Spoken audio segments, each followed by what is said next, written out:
नमस्कार. मी भाग्यश्री फाटक.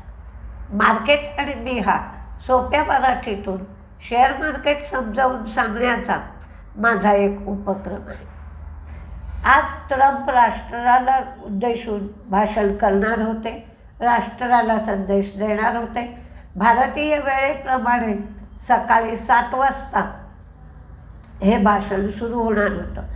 सगळ्यांना वाटलं होतं की ते युद्धाविषयी काहीतरी सांगतील, एक टाईम लाईन देतील आणि युद्ध कधी बंद होणार ते सांगतील. पण तसं काहीही घडलं नाही. जर इराण आणि अमेरिकेत डील झालं नाही तर हल्ले भीषण केले जातील, हल्ले जोरदार केले जातील असं मात्र सांगण्यात आलं. त्यामुळे जे मार्केट तेजीत दाखवत होते, गिफ्ट निफ्टी सुरुवातीला 110 पॉईंट गिफ्ट निफ्टी तेजीत दिसत होता, तो त्यांचं भाषण संपल्याबरोबर 400 पॉईंट मंदीत दिसू लागला. क्रूड 97-98च्या आसपास होतं. तो क्रूडचा भावही 105 एवढा होत गेला. त्यांनी सांगितलं, आमच्या स्ट्रेट ऑफ हॉर्मुझ इथून जेमतेम 2% जहाजं जातात. आम्हाला त्याची काळजी करण्याची गरज नाही. आम्हाला इराणकडून तेल लागत नाही. मग प्रश्न येतो, हवंय तरी काय? मग एवढे भीषण जोरदार लढाई तुम्ही कशासाठी करताय? त्यामुळे सगळी मार्केट्स पुन्हा पडली. त्यांनी तर स्पष्ट सांगितलं की स्ट्रेट ऑफ हॉर्मुझवर जे कोणी अवलंबून आहेत त्यांनी त्यांच्या अडचणी सोडवाव्यात, त्याच्याशी माझा प्रश्न येत नाही. हे सगळं ऐकल्यानंतर पुन्हा मार्केट गडगडायला सुरुवात झाली. आज ऑटो सेल्सची आकडेवारी चांगली आली आहे. त्याचप्रमाणे बँकांचे जे अपडेट्स आले ते सुद्धा चांगले आले आहेत. इंडिगो आजपासून फ्युएल चार्ज वाढवेल आणि फ्युएल चार्जची जी रेंज आहे ती वाढवली आहे त्यांनी. त्यामुळे इंडिगोला होणारा फायदासुद्धा वाढू शकेल. लुपिनच्या आर्मनी व्हिजू फार्मा BV मध्ये 100% स्टेक घेतला, तर यात्रा ऑनलाईनला 151% टॅक्स लावला होता. तो ॲपिलेट ट्रायब्युनलनी कॅन्सल केला. काही बातम्या या बातम्या म्हणून चांगल्या आहेत, पण मार्केटचं वातावरण तसं नाही. जर काही अचानक घडलं तर ज्या बातम्या चांगल्या आहेत ते शेअर वाढू शकतात. स्वराज इंजिन्स 13 एप्रिलला ते रिझल्ट पण देतील आणि डिव्हिडंड पण सांगतील. ग्लेनमार्क फार्मा 32 कोटी टॅक्स लावला. बॉश 8 एप्रिलला प्रेफरन्स शेअरवर विचार करेल. आवासचे ॲसेट अंडर मॅनेजमेंट वाढले, 38 नवीन शाखा उघडल्या, डिस्बर्समेंट वाढले. साऊथ इंडियन बँकेचे पण ॲडव्हान्सेस, डिपॉझिट्स, कासा सगळंच वाढलं. प्रेस्टिजने गुरुग्राम इथे 17 एकर जमीन घेतली. त्याची ग्रॉस डेव्हलपमेंट व्हॅल्यू 4200 कोटी आहे. वरुण ब्रिव्हरेजेसची 8 एप्रिल ही रेकॉर्ड डेट आहे डिव्हिडंडसाठी. नेस्ले त्यांचा मॅगी नूडल्सचा जो प्लांट आहे गुजरातला, तिथं ते 90 कोटी गुंतवणार. मारुतीचं उत्पादन 19% वाढलं आहे. इंडियन बँकेचे पण अपडेट्स चांगले आहेत. व्ही मार्टची सेम स्टोअर सेल्स ग्रोथ ही 12% वाढली आहे. त्यांनी 21 नवीन स्टोअर्स काढली आणि 6 बंद केली आहेत. कर्नाटक बँकेचे सुद्धा अपडेट्स चांगले आहेत आणि त्याच्यामध्ये कासा रेशो जो महत्त्वाचा असतो तो 10% वाढला आहे. तामिळनाडू मर्कंटाईल बँकेचेही अपडेट्स चांगले आहेत. त्यांचे कासा डिपॉझिट्स ही 22% झालेली आहे. त्यामुळे तामिळनाडू मर्कंटाईल बँक आज तेजीत राहण्याची शक्यता आहे. IOCची एकूण विक्री वाढली आहे. हिरो मोटोकॉर्पची विक्री वाढली, स्कूटर विक्री वाढली, मोटरसायकल विक्री वाढली, निर्यातसुद्धा वाढली. फोर्स मोटरची विक्री वाढली, फक्त फोर्स मोटरची निर्यात कमी झाली.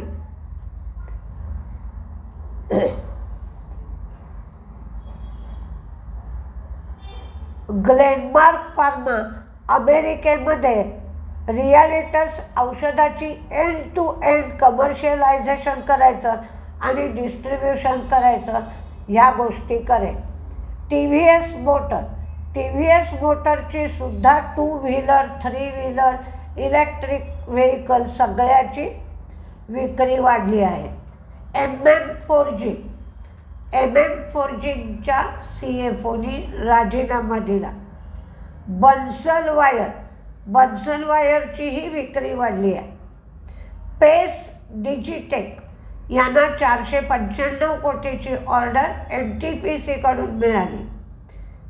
इमामी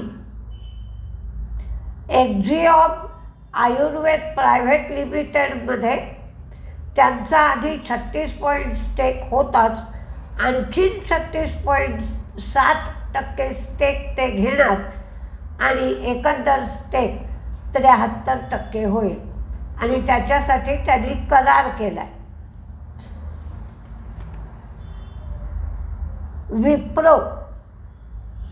विप्रोमध्ये अमेरिकेत 2 मार्केटचे जे CEO आहेत त्यांनी राजीनामा दिला.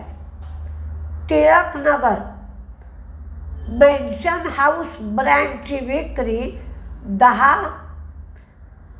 मिलियन केसी म्हणजे पूर्ण केस किंवा बॉक्स असे 10 मिलियन एवढी विक्री झाली आहे. NTPC झारखंड कोल माईनमध्ये कमर्शियल ऑपरेशन सुरू झालं आहे. कर्नाटक बँकेचे सुद्धा डिपॉझिट ॲडव्हान्सेस कासा वाढले. आयशर मोटरच्या रॉयल एनफील्डच्या विक्रीकडे आपण लक्ष देतो. ही विक्री 1.12 लाख युनिट झाली. मोटरसायकल विक्रीसुद्धा वाढली, निर्यात देखील वाढली. NMDCचं प्रोडक्शनही वाढलं, विक्रीही वाढली. आणि पूर्वांकाराला 52 कोटीची टॅक्स डिमांड नोटीस मिळाली आहे. फक्त आज एकच गोष्ट आहे, ऑटो सेल्सचे आकडे चांगले आलेले आहेत. त्यामुळे जर मार्केट सावरलं तरी किंवा थोड्याशा प्रमाणात तेजी ऑटोमध्ये राहील आणि बँकांचे जे अपडेट्स चांगले आले त्याच्यामध्ये तेजी राहण्याची शक्यता आहे. पण सुरुवातीला तरी 1000 पॉईंट सेन्सेक्स मंदीत राहील असं वाटतं आहे. फॉरेन इन्व्हेस्टर्सची तर विक्री काही थांबायचं नावच नाही घेत. 8,331 कोटींची विक्री आहे, तर डोमेस्टिक इन्व्हेस्टर्सची खरेदी 7,172 कोटी आहे. 4.35 बॉन्ड यील्ड आहे.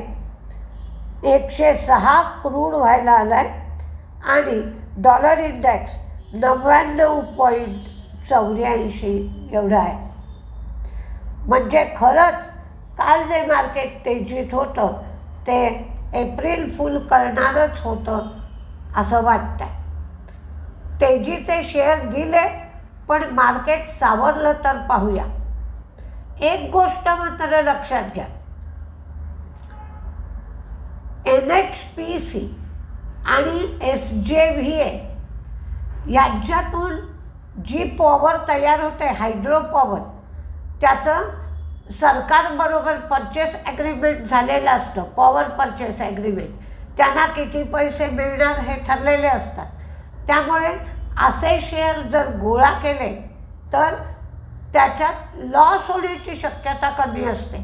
म्हणजे कसं, तर त्यांचा डिव्हिडंड पण मिळतो, कारण त्या सरकारी कंपन्या असल्यामुळे सरकारला तो डिव्हिडंड भरपूर मिळणार असतो, तर डिव्हिडंड चांगला मिळतो. शेअरचा भाव पण कमी असतो आणि मार्केट सावरलं की आपल्याला थोडाफार एक 7 ते 8% तरी फायदा मिळून जातो. तर नेहमी मार्केट जेव्हा असं कोसळत आहे तेव्हा या 2 शेअरकडे लक्ष दिलं तर, आणि लॉंग टर्मही ठेवता येतात. एकदा भांडवल बाहेर काढलं आणि उरलेले जर लॉंग टर्म ठेवले तर क्वांटिटीमध्ये जर घेऊन ठेवलं तर दरवर्षी मोठ्या प्रमाणावर डिव्हिडंड मिळण्याची शक्यता तयार होते. तेजीमधले शेअर बघा, SRF, L&T, NLC, V-Mart, Navin Fluorine, Oil India, ONGC, Bharti Airtel, TVS Motor, Prestige इस्टेटने गुरुग्राममध्ये जमीन घेतली आहे म्हणून, Oberoi, Eicher Motor, NMDC, South Indian Bank, Hero Moto, Tamil Nadu Mercantile Bank, Pfizer, RITES किंवा RITES RITES, V2 Retail, SJVN आणि फोर्स मोटर. तर मंदीमध्ये Sun Pharma, Asian Paint, Astral, KPIT, DLF, SBI Card, KEC International, Supreme Industry, IndiGo, Hyundai. तर तुम्ही बघा आणि असं काहीतरी शोधून काढा की आता L&Tला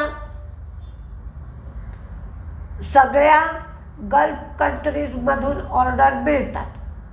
L&Tचा शेअर दिवसेदिवस मंदीकडे झुकतोय, पण ज्या वेळेला हा युद्ध संपेल त्यावेळेला L&Tचा शेअर जोरदार वाढू शकेल. त्यामुळे अशा शेअरकडे लक्ष द्यायचं. आणि काल मी सांगितलं तसं व्हॉल्यूमकडे पण लक्ष द्यायचं. म्हणजे डिस्ट्रीब्युशन जे आहे ते डिस्ट्रीब्युशन थांबलं पाहिजे. म्हणजे प्रत्येक वेळेला शेअर तेजीत गेला की विकणाऱ्यांची संख्या जास्त, ही विकणाऱ्यांची संख्या कमी व्हायला पाहिजे आणि मग शेअरमध्ये कन्सॉलिडेशन होईल. म्हणजे काही दिवस विकणारे विकणार नाहीत, खरेदी करणारे खरेदी करणार नाहीत, आणि अशी वेळ ही शेअर खरेदी करण्याची असते. बघा तुम्हाला जमतं आहे का ते. आज मार्केट तेजीतच उघडेल, नंतर काय काय होत आहे ट्रम्प साहेबांच्या वक्तव्याचे परिणाम ते आपण पाहूया. नमस्ते.